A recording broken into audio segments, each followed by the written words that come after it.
Okay, let's unpack this. We are diving into a case that is, frankly, one of the most disturbing and just bizarre we've encountered in the source material provided to us. Yeah, it really has a lot of strange elements. It involves a young woman, pursuing her dreams abroad, a really calculated crime, a suspect who went to just astonishing lengths to disfigure himself, Unbelievable an lengths. international hunt for justice, and a fugitive who basically seemed to vanish into thin air for years. Hmm. This is our deep dive into the case of Tatsuya Ichihashi and his victim, Lindsay Hawker. And as always with the deep dive, we're not just, speculating or retelling a story from memory.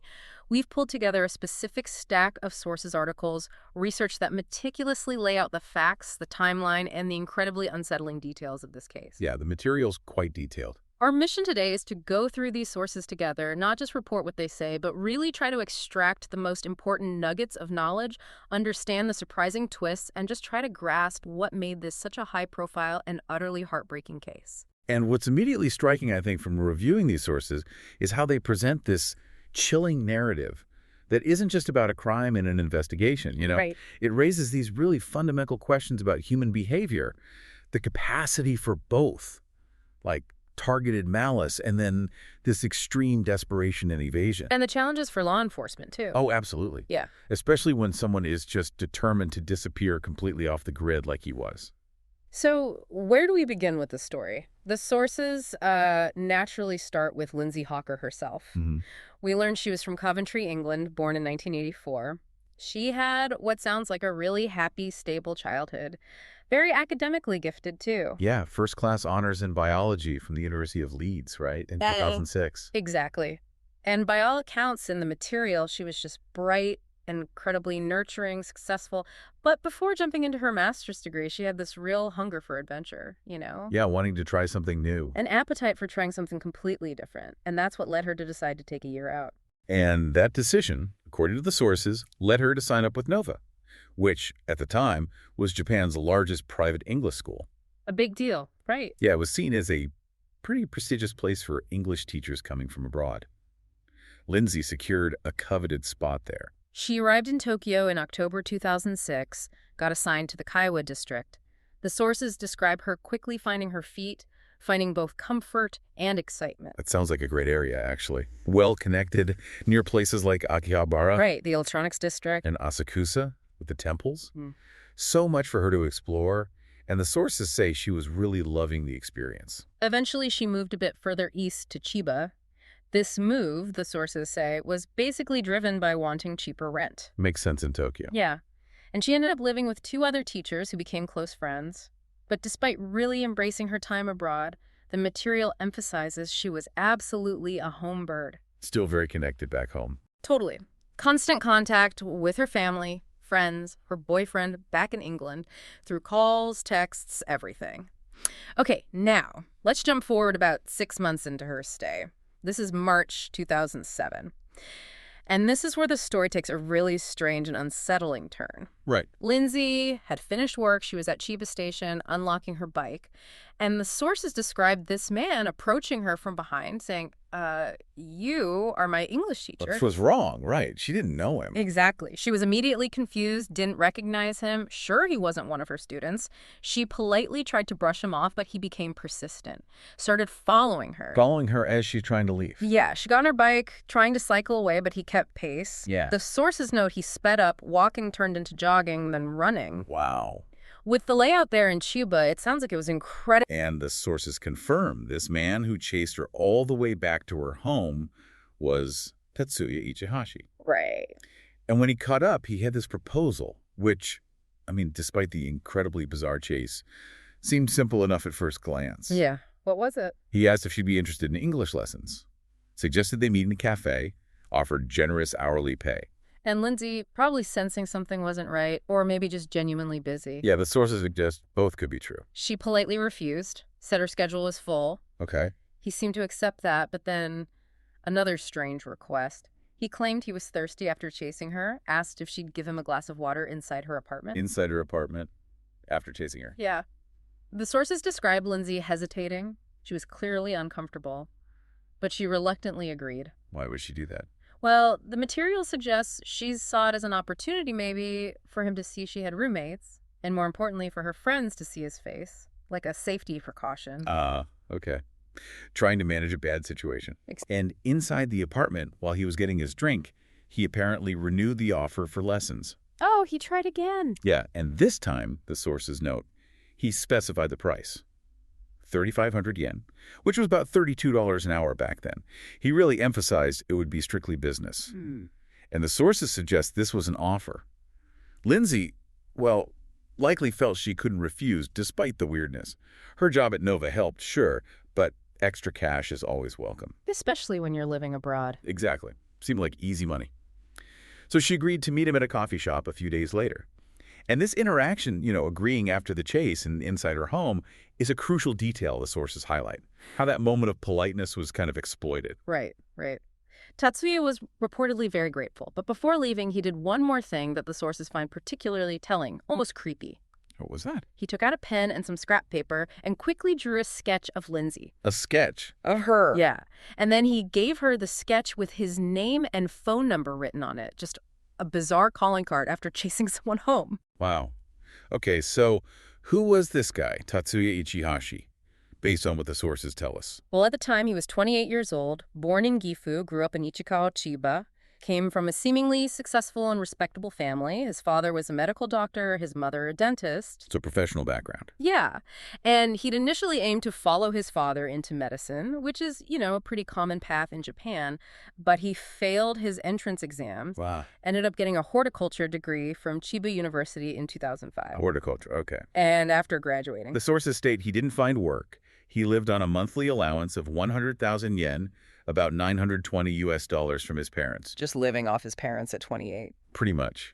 But the sources also reveal what they explicitly call a dark half. Okay. While he didn't have previous criminal convictions, there was a significant prior allegation noted in the material, assaulting a woman during a robbery. Whoa, what happened with that? Well, the case never went to trial. It was settled out of court. And the sources allege his father paid a substantial sum, around 1 million yen, about $10,000, to settle it. His father paid it. That's the allegation in the sources. And this detail, coupled with his reliance on that modest allowance, makes the offer of $35 an hour for lessons seem kind of questionable, right? Yeah, where was this money coming from? Exactly.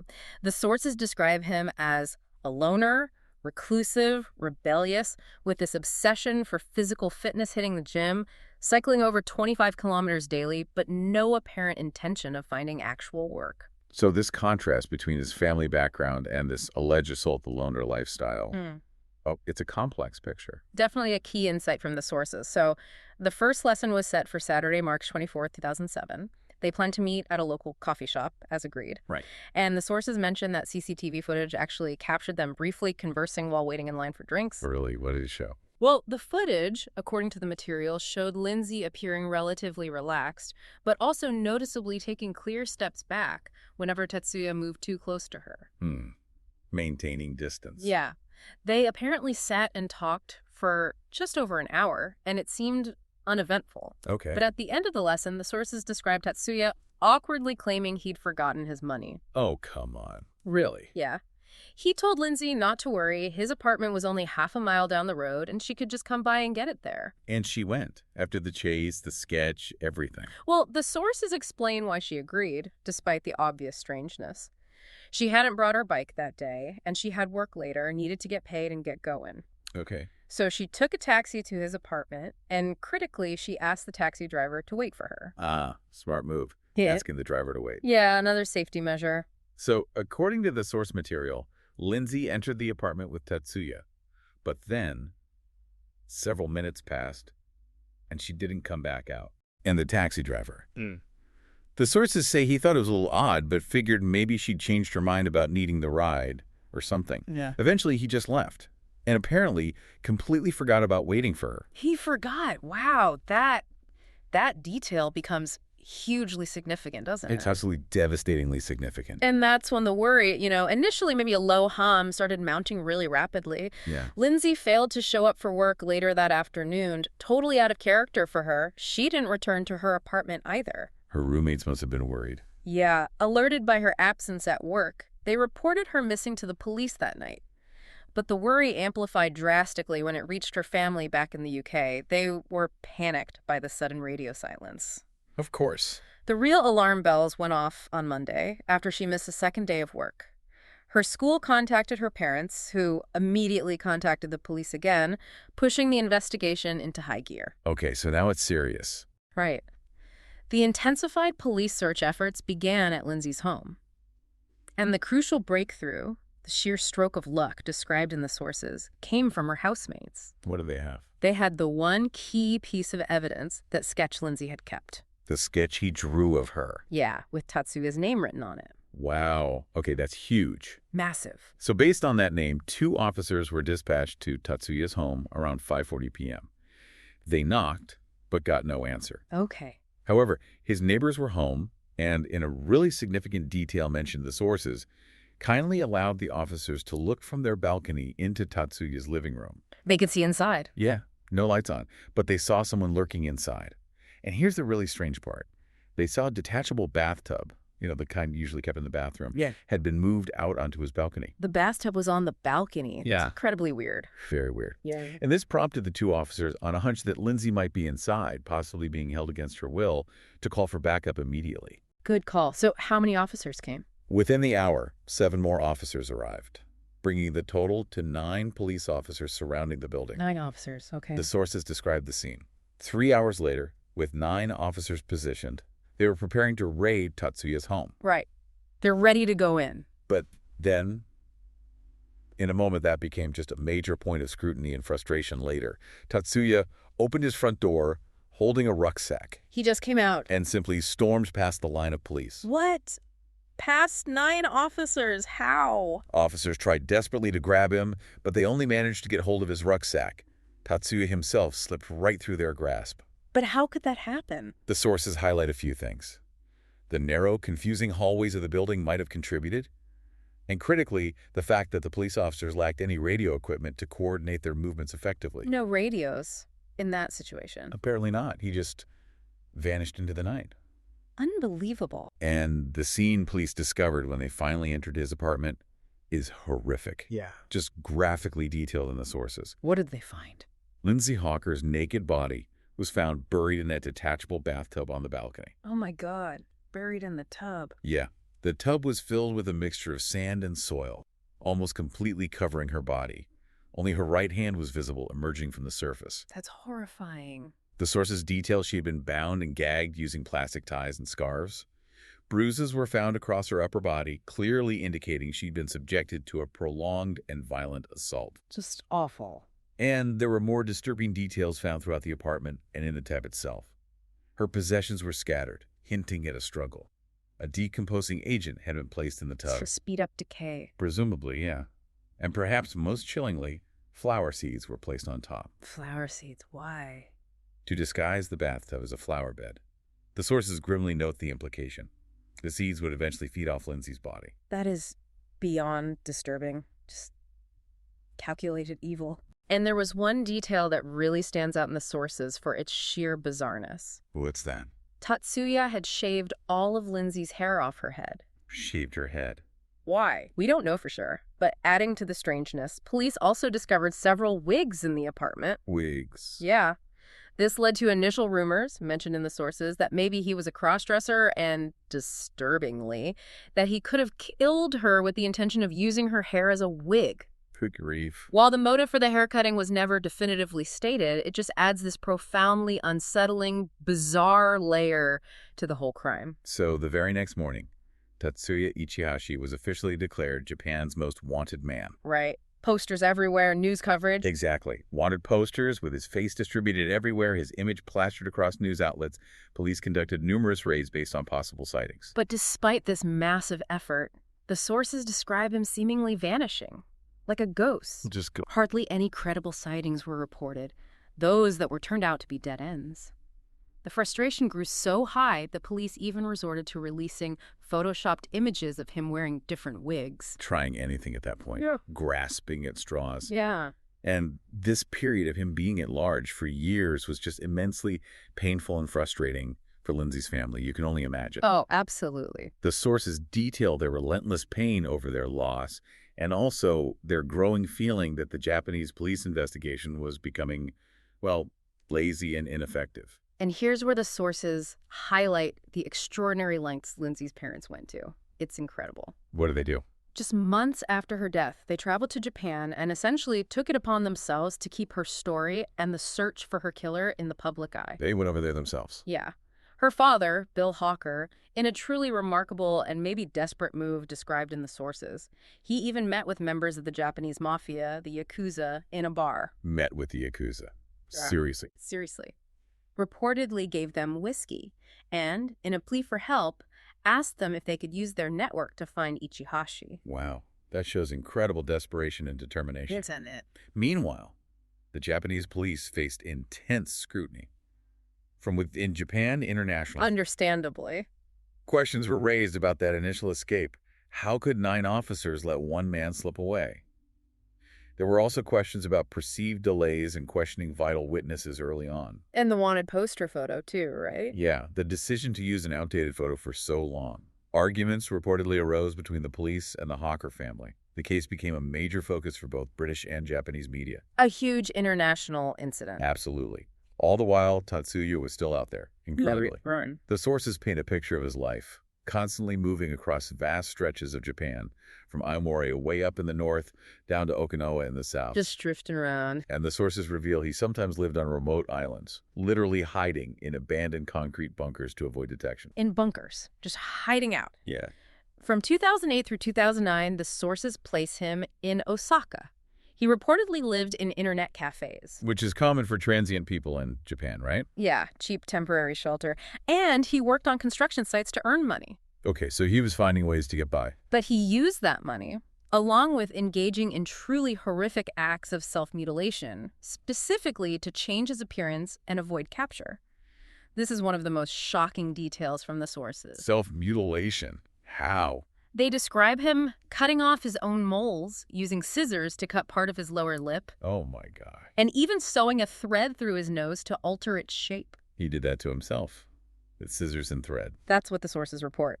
Alongside this self-inflicted damage, he was saving money specifically for actual plastic surgery. Wow. The desperation is just extreme. Totally. By the summer of 2009, the authorities were, understandably, described as desperately seeking a breakthrough. They needed something. The National Police Agency significantly raised the cash reward for information leading to his arrest from 1 million yen up to a staggering 10 million yen. That's a lot of money. Over $100,000 US back then. Huge incentive. And crucially, they also released a new statement advising the public that it was strongly believed Tatsuya had undergone plastic surgery to alter his face. They urged people to look for resemblances or his remaining distinguishing marks. So, putting the word out, he looks different now. Exactly. And the sources confirm that this combination, the increased reward and the updated information about plastic surgery, it finally worked. The breakthrough. In October 2009, a plastic surgeon in Nagoya contacted police. He strongly believed he had recently treated Tatsuya Ichihashi. The surgeon recognized him, or suspected him. Suspected him based on the alerts, yeah. And here is perhaps Tatsuya's single biggest, most foolish mistake detailed in the sources. What did he do? He incredibly agreed to take before and after photos of his operation. No. Why would he do that? Vanity. Stupidity. Who knows? But these photos were then shared with the police and, once released, with the entire world. Well, that's game over. Pretty much. The sources state unequivocally that the release of these photos completely blew his cover. A colleague who had worked with him at a construction site in Osaka instantly recognized him from the new images. Knew it was him, even with the surgery. Yeah. So knowing his face was now public knowledge, even the new face, Tatsuya understood he had to flee Osaka fast. Had to run again. His plan, according to the sources, was to head south, back to Okinawa, to hide in those abandoned concrete bunkers he'd used before. Going back underground. He attempted to make his escape by heading to the Osaka ferry port on November 10th, 2009. Trying to catch a ferry to Okinawa. Looks like it. But his luck, after over 2.5 years on the run, it finally ran out. Right there at the port. What happened? A worker at the ferry port recognized him instantly from the widely distributed new photos. No one saw him. Yeah, and informed security right away. So he was confronted by officers right there. Right there. The sources recount the moment. He knew it was over. When they asked for his name, he didn't deny it. He admitted it. He admitted, yes, I am Tatsuya Ichihashi. He was formally arrested on the spot. Wow. After all that time, 2.5 years. Finally caught. So the legal process then began. Right. Initially, he was charged just with abandoning a body, which was the immediate crime they found at the scene. Okay. But later, 2 more warrants were served for the crimes of rape and murder. It took quite a while, though 8 months, for his trial to actually begin. Started July 4, 2011. And the outcome regarding guilt seemed pretty certain, right? Given the evidence, his eventual confession. Yeah, guilt wasn't really the question. But the focus of the trial, the sources explain, was heavily on the punishment, because Japan does have the death penalty. Right, but it's not commonly applied for single-person murders, the sources note. However, given how high-profile this case was, there was significant public interest and apparently considerable support for the death penalty for him. Understandable, given the circumstances. And during the trial, Tatsuya confessed in detail. He confessed to everything. The sources state he admitted it. He enticed Lindsay into his apartment, he raped her, and then he strangled her because he feared neighbors would hear her scream and call the police. She's cold. Yeah. The verdict was delivered on July 21st, 2011. Tatsuya Ichihashi was sentenced to life imprisonment. Life, not death. Not death. The court's reasoning for not imposing the death penalty, despite Lindsay's family explicitly requesting it. Which they did, very publicly. Yeah. The reasoning was based on factors presented during the trial, which the sources highlight him having no previous criminal convictions. Right, the earlier assault was settled out of court. His age at 32, and interestingly, a perceived chance of rehabilitation. A chance of rehabilitation after everything. That was the court's view, according to the sources, and that decision was definitely a major point of discussion afterwards. I can imagine. And the trial itself. Yeah. The sources describe its devastating impact on Lindsay's family. Oh, absolutely heartbreaking. They were forced to relive her final, terrifying moments in court. They were also shown new images of Lindsay's body, something the sources note they later deeply regretted seeing. God, that's awful. No family should have to go through that. No. After the sentencing, Lindsay's parents gave this really powerful statement to state media that the sources included. What did they say? They spoke of the agonizing wait for justice, 4.5 years. They conveyed their continued love for Japan, actually, stating the country has not let her down. Wow, even after everything. Yeah. And they spoke directly about Ichihashi's actions, with words that just cut deep.